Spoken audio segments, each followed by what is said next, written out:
una experiencia que viene planteada desde hace muchos años en Ciudad Bolívar, más o menos unos 22 años, donde pues empezaron a trabajar con los Cobreros, una obra salesiana, el padre Jaime García Cuellar.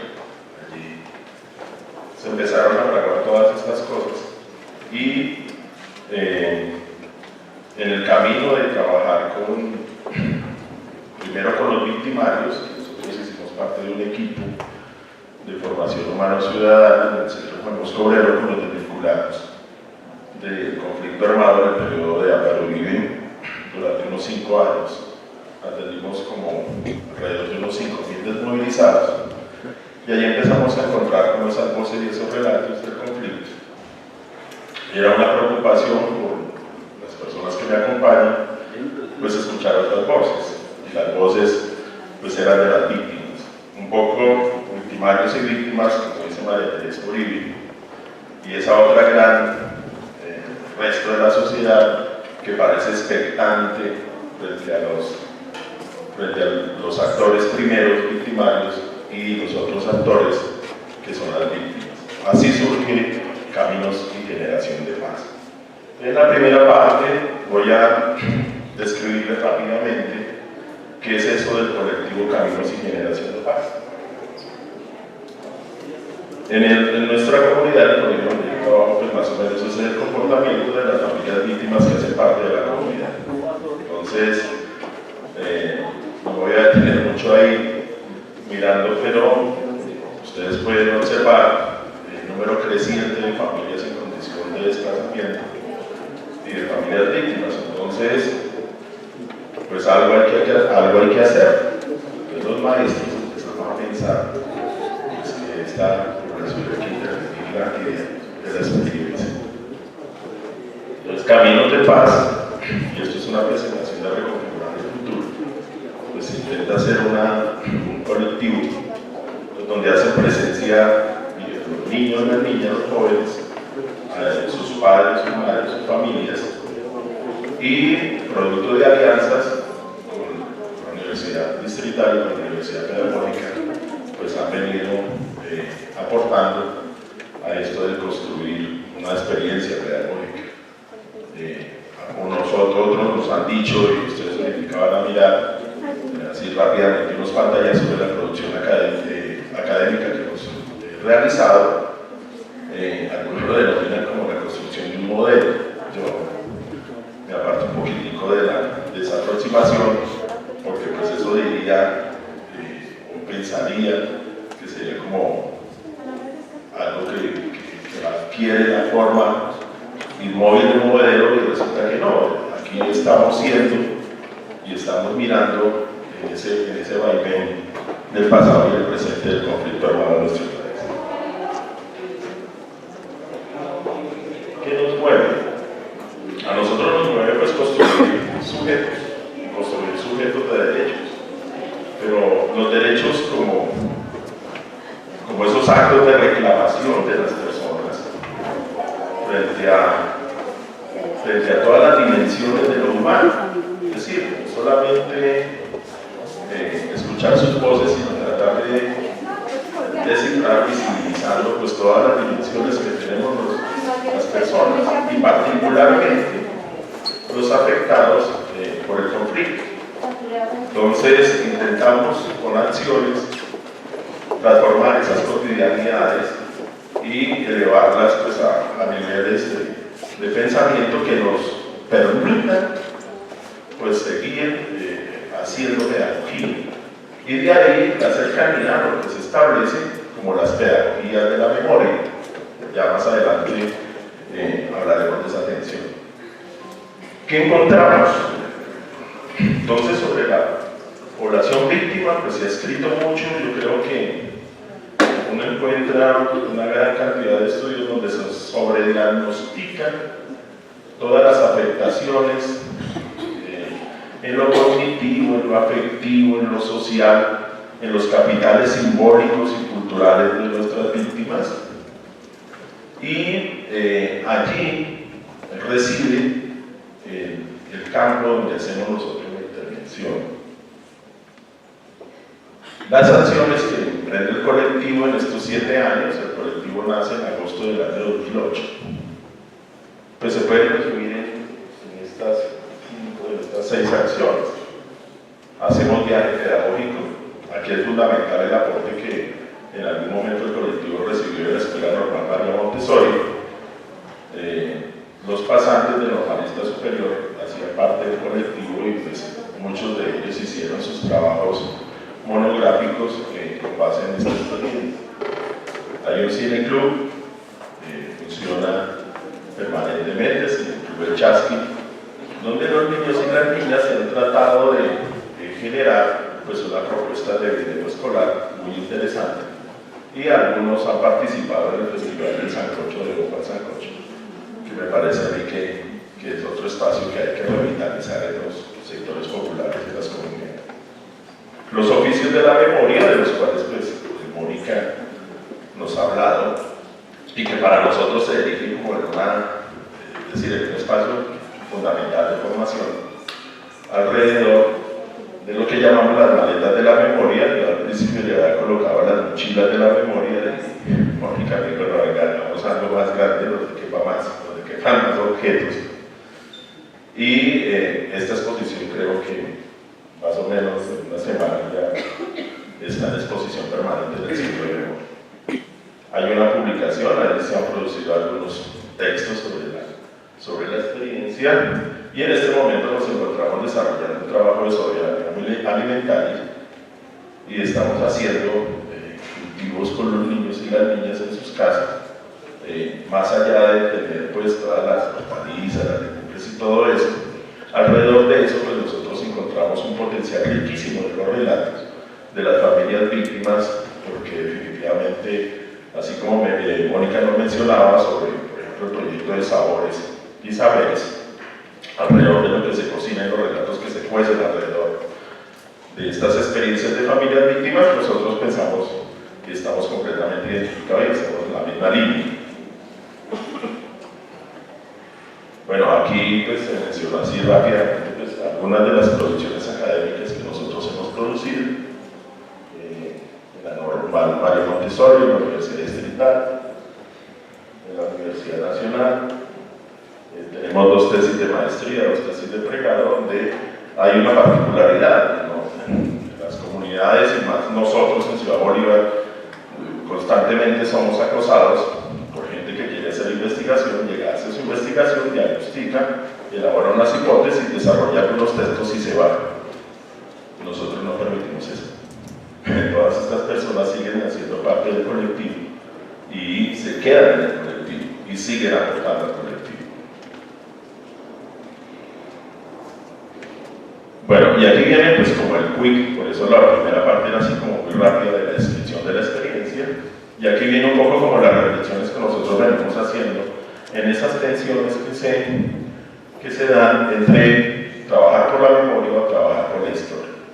En la exposición del maestro Alejo Álvarez esta mañana formulaba 4 tesis. Nosotros nos acercamos muchísimo a la 4ª tesis, donde se reivindica el papel de la microhistoria, la recuperación oral histórica, que es donde encontramos como el campo donde la enseñanza de la historia pues tiende a convertirse pues en el eje central de trabajo para nosotros los que trabajamos en ciencias sociales. Y las preguntas fundantes pues están ahí. Bueno, ¿qué historia enseñar? ¿Qué hacemos? ¿Recordamos? ¿Describimos? ¿O explicamos lo sucedido? O sea, en últimas es preguntarnos, oiga, ¿cómo aproximarnos, cómo construir el conocimiento histórico a partir de hechos del presente? Aquí retomamos muchísimo la tesis y la categoría de Paul Riquet en su texto maravilloso En sí mismo como otro, donde nos habla del presente. Y el presente es pasado, pero el presente también es futuro. Finalmente tú tienes que ligar eso con el presente de los sujetos, con el presente de los individuos. Y estamos hablando de un presente bien complejo alrededor de las víctimas del conflicto que tenemos. En un escenario por demás bastante hostil, progresivo.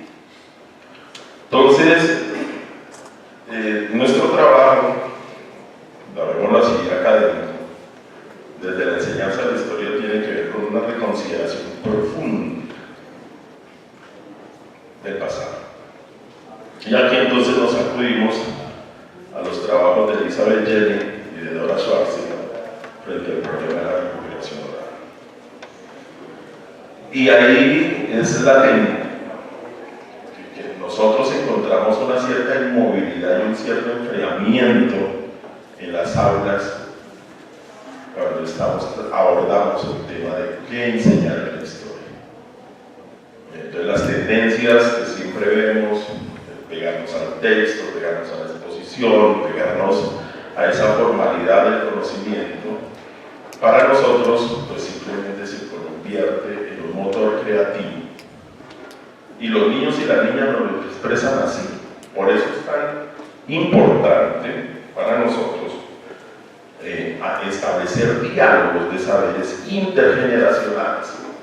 De esos diálogos intergeneracionales nos sale una experiencia muy bella, y aquí el Centro de Memoria nos ha dado el espacio y la posibilidad de trabajar alrededor de acciones como los chocolates por la memoria. ¿Qué hacemos? Cogemos a los papás, los invitamos, traemos a los abuelos y empezamos a construir relatos de vida.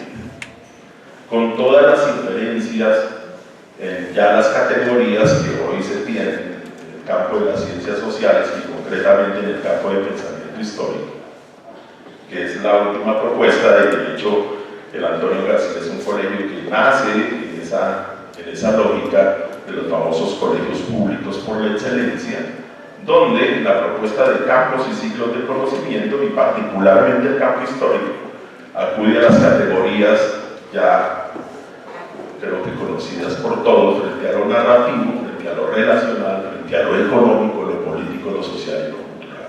Alrededor de la pregunta, ¿y qué necesitamos saber del pasado para tratar de entender el presente de las víctimas?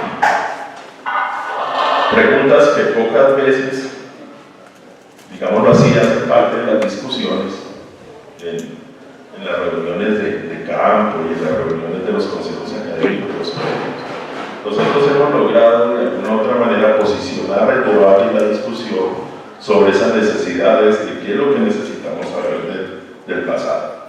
Y entonces ahí vienen pues algunos autores que nosotros simplemente son fundamentales. El trabajo de Orlando Fansorda para nosotros es completamente esclarecedor. Sobre todo con dos testigos, el de la historiadora de la Costa y la sociología sentimental para América. Creo que algunos de nosotros, de los miembros que llevamos a cabo el trabajo de discusión en el colectivo, pues nos hemos aproximado a estas discusiones para tratar de generar esas teorizaciones. Pero ¿cómo abordamos finalmente nosotros el trabajo? Y hay una necesidad, ¿no?, definitiva, y es la necesidad de escuchar historias, subjetividades y identidades. Eso que está discutido, llamémoslo así, por la academia formal del conocimiento científico o el conocimiento positivo del que nos hablaba Ernesto Álvarez. O sea, ¿cómo se rompen esos paradigmas? Y yo creo que de alguna u otra manera, cuando empezamos a hablar de subjetividad, cuando empezamos a hablar de imaginarios que se han construido en el fragor del conflicto, pues allí tenemos que empezar a hacer distinciones. Por ejemplo, cómo se destruyen esos capitales simbólicos y culturales de nuestras comunidades y cómo nosotros en el aula las empezamos a enfrentar. Algo que debería ser parte de nuestras preguntas diarias cuando nos paramos delante de un grupo de muchachos que nos están preguntando acerca de los orígenes del conflicto, las consecuencias del conflicto, del durante, como lo explican los niños en los trabajos que hacemos continuamente. Por ejemplo, los talleres que hacemos de resiliencia, como esa capacidad que tienen las víctimas para pararse frente a la adversidad. Entonces allí resulta completamente pertinente y relevante generar ese tipo de tesis. Algunos nos han hecho críticas, por ejemplo, en este sentido, y creo que el maestro Álvarez lo mencionaba, sobre, bueno, y si esto se ideologiza,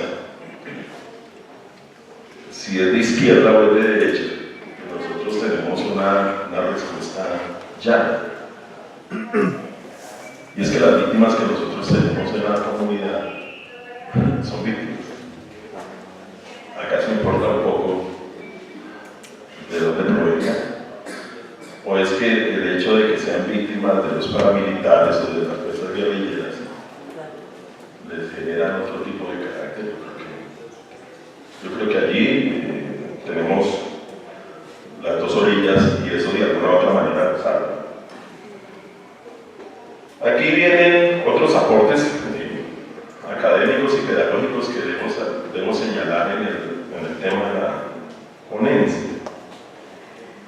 Y es la praxeología. La praxeología es un enfoque pedagógico que recientemente ha sido adoptado por todo el sistema Uniminuto. Y resulta completamente pertinente leer los trabajos de Carlos Germán Juliado frente al tema praxeológico. Nosotros, ¿qué rescatamos de lo praxeológico? Ahí vienen como dos cosas. Una, perfilar el trabajo frente a la investigación biográfico-narrativa. Es un poco como mirar lo que hace Antonio Bolívar, España. Y lo que nos propone la praxeología en sí. Y es tener la capacidad para teorizar sobre nuestras propias prácticas. Los praxeólogos dicen, tenemos que ser profesionales reflexivos de lo que hacemos en las comunidades. Y si teorizamos sobre nuestras propias prácticas, pues eso nos va a generar muchas más preguntas. Entonces tenemos que hacer casi que una hermenéutica permanente sobre lo que está sucediendo todo el tiempo. Detrás de cada relato nos están planteando ciertos retos y desafíos que de alguna u otra manera nosotros, como sujetos, porque resulta que es que el diálogo no es solamente de aquí hacia los niños, las niñas y los jóvenes y los padres de familia, resulta que tiene que ver con uno. Resulta que tiene que ver con eso que también Enrique llama la mismidad, es decir, cómo nosotros nos paramos desde lo interior frente a trabajos como este. Y a mí me parece que la praxeología en ese sentido nos ha generado unos muy buenos campos donde podemos seguir trabajando y produciendo. Por ejemplo, en esa vía, a nosotros no nos lo oí en mi colegio, tal vez creo que hasta ahora somos los únicos que tenemos un salón de la memoria en el colegio. El salón de la memoria, les cuento, se llama Evaristo Verbate Castellanos, un maestro asesinado por allá en el año de 1991 y olvidado en la historia local. Por aquí tengo algunas caras amigas de aquella época que saben de lo que hizo Evaristo. Entonces, ¿cómo reivindicamos y hacemos de esos casos de alguna u otra manera emblemáticos que nos generen ejemplos de trabajo por la comunidad, que se salen de la individualidad? Y el conflicto se vuelve un acto potencialmente creativo que nos arroja a interrogantes de cómo construir ciudadanía y paz, que finalmente me parece a mí que es el gran lunar de la Cátedra para la Paz, que ahora se vuelve de obligatorio cumplimiento a partir del año entrante. Entonces, aquí ya con esto voy a terminar esta parte porque me interesa mucho más que podamos entablar un diálogo frente a la experiencia de lo que estoy planteando. En el sentido de permear, ya lo decía, el campo de conocimiento histórico, en los diversos ciclos. Alguna vez, hace poco, en una exposición similar, alguien me preguntaba, oiga, Wilson, pero es que usted, entonces, ¿cómo hace? Nosotros tenemos, por ejemplo, Mónica mencionaba un texto bello que va a ser parte de una publicación que se lanza ahorita a finales de octubre, noviembre, con el Centro de Memoria, donde tengo tres actores, tres relatos, de una madre de familia, que es de servicios generales del colegio, que es víctima del desplazamiento, un adolescente de 17 años, y un niño de 10 años. Entonces resulta que me preguntaban en ese auditorio que si era que yo les hablaba del conflicto y de la guerra de los niños de ciclo 1, o sea, los niños de 6, 7, 8 años. Y no, porque son realidades distintas. Aquí el trabajo se plantea desde una intervención comunitaria ciertamente, pero que finalmente aporta y no creo que sea necesario llevar a cabo un desarrollo de propósitos de curso, de lineamientos, de ese tipo de acciones que normalmente los maestros hacemos en el aula para trabajar el tema del conflicto armado en el día a día de las clases de ciencias sociales. A mí me parece que ese también va a ser un tema que definitivamente desde la pedagogía, desde algún tipo de pedagogía de la memoria, finalmente debemos enfrentar y debemos plantear.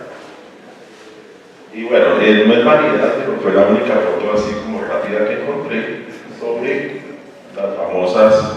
los famosos chocolates por la memoria y algunos trabajos que venimos desarrollando metodológicamente en el club, en el colectivo. Y es el diálogo de saberes intergeneracional que ya les había planteado y las cartografías de la memoria.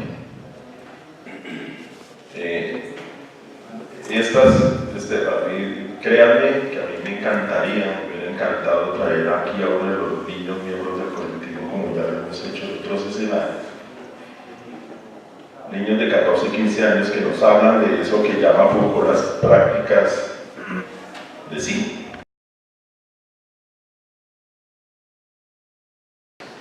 Pueden aportar de forma significativa a las versiones finales u oficiales que se vayan a dar el conflicto colombiano? Bueno, yo contestaría de dos maneras esa pregunta. Los cientos de relatos que tenemos, los que nos hemos dedicado a hacer esto de la recuperación de la memoria oral, ¿a dónde van a llegar? O sea, para nosotros los maestros son actos creativos, son potencialmente actos creativos y nos siguen generando líneas de trabajo, de profundización en eso que podríamos llamar la construcción de la verdad personal y colectiva. Ahora, yo escuchaba a un miembro de la comisión, particularmente era al maestro Jairo Estrada, decir hasta dónde todos estos relatos van a ser parte del acervo probatorio para el tribunal de justicia que se empieza a conformar. Yo la verdad no sé. Y creería que no. Yo creo que no. En estos días, cuando todos reconocidos miembros de la SAUCE salen libres, uno pronto a salir, el otro ya salió, y recordando los tribunales que se armaron ante las víctimas con la Ley de Justicia y Paz. Yo tengo uno de los niños que trabaja conmigo, es hijo de un desmovilizado. Y bueno, ya no está niño, es un joven. Y él me decía lo que pasaba con su papá. Definitivamente pues hubo el periodo de gracia, la desmovilización, todo eso, pero él nos contaba de lo que le pasa a su papá, pues combatiendo. Y no se pueden ustedes, no alcanzan ustedes a imaginar todo lo que se genera y se despierta en el adolescente y en uno que escucha. Y volver eso algo pedagógico, eso es muy complejo. Mira, yo no soy alcohólico, pero es muy complejo. Yo contestaría de esas dos maneras. Yo soy muy escéptico en que estos relatos vayan a ser parte del acervo probatorio para tener un enjuiciamiento. Yo creo que no. Y lo segundo es que pues, los retos y los desafíos que tenemos los maestros están precisamente en esa multiplicidad de relatos y lo que yo llamaba en la exposición, y Mónica también lo dejó claro, y la maestra Will, en esos diálogos intergeneracionales que son necesarios hacer y concretar con las comunidades, obviamente con un propósito. Y no es solamente, o puede volverse revictimización, hay que tener mucho cuidado en eso, pero sí en el esclarecimiento de la verdad. Quisiera saber si en el colectivo Caminos de Paz participan también integrantes de saberes distintos a los de las ciencias históricas. Esa es la primera pregunta. La segunda sigue. En segundo orden, quisiera saber cómo desde las dinámicas que este proyecto se enfrentan elementos cotidianos de la escuela, como los requerimientos administrativos. De cierto modo, es cómo puede afectarse al mismo tiempo entiendo cumplir los requerimientos administrativos. Bueno, pues gracias por la pregunta. Eso me quita un peso de encima y lo puedo decir en público. Definitivamente nada. Proyectos como este y experiencias como esta frente a lo institucional, bien complejo. O sea, esto no es fácil, para nada fácil. Pero pues ese es el reto y ese es el desafío. Yo creo que experiencias como estas, yo creo que desde la constancia, desde los sábados, son sábados hermosos, bellos. Mañana tengo un asado con 3 familias víctimas, por ejemplo. Y estamos, entonces significa sábado, significa domingo, significa noches, hay que hacer como muchas apuestas ahí. Y institucionalmente, pues es muy complejo. Yo sí tengo que decir algo y no estoy haciendo proselitismo político, pero si no es por la intención de la Secretaría de Educación del Distrito de apoyar iniciativas como esta, sí, yo creo que Mónica y yo no estaríamos aquí. La maestra María Emma, no sé, pero es muy complejo, muy difícil. Cuando la Secretaría hizo las alianzas, por ejemplo, yo en la presentación hacía una alianza que hizo con Opción Legal. Son amigos muy queridos de años. Wilson está trabajando en esto. En esas alianzas que hace la Secretaría de Administración, en esos vericuetos, en esas hendiduras, llamémoslo así, de la administración, uno puede trabajar. Y hay muchos apoyos. Ya en el día a día y en el cotidiano va entregado. O sea, Mónica muchas veces ella me ha tenido que atender cuando llego caótico, porque el permiso, la salida, ese trabajo es tremendamente desgastante, pero pues ahí vamos. Y yo creo que no digo vamos bien, no, necesitamos más definitivamente en esto. Y frente a lo que nos preguntan si hay otros que no sean de ciencias sociales y educadores, sí los hay. Hay colectivos de jóvenes que nos han ayudado a apoyar en el trabajo que estamos haciendo.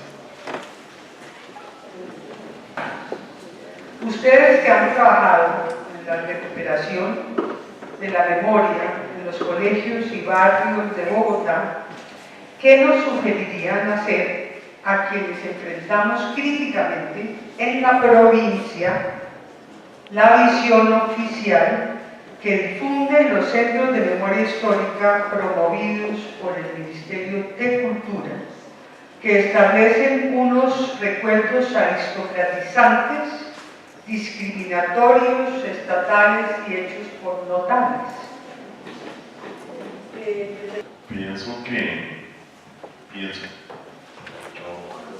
Estoy pensando.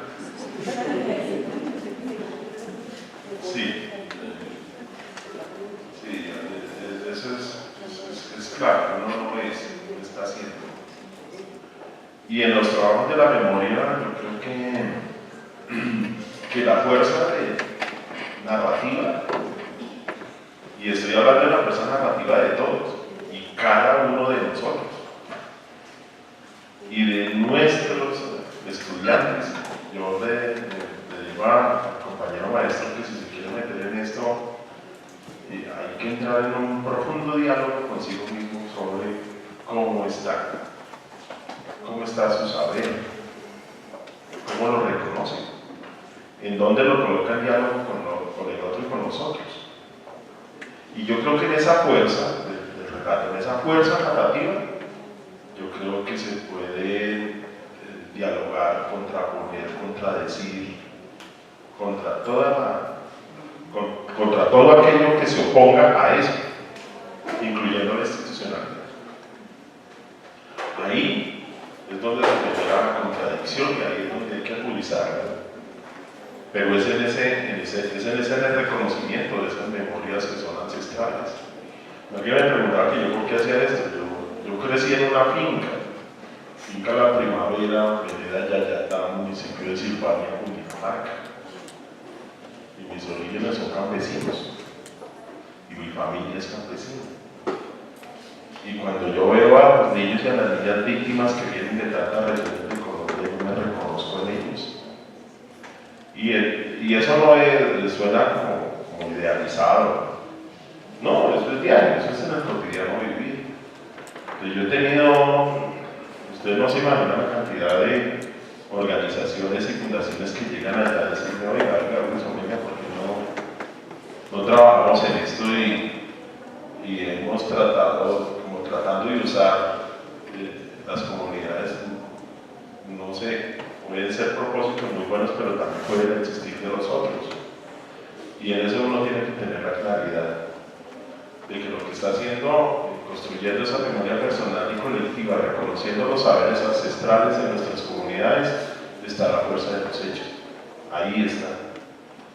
Y yo creo que si eso uno lo tiene claro, esas luchas que pueden venir de otros, pues también son más fáciles de la memoria personal.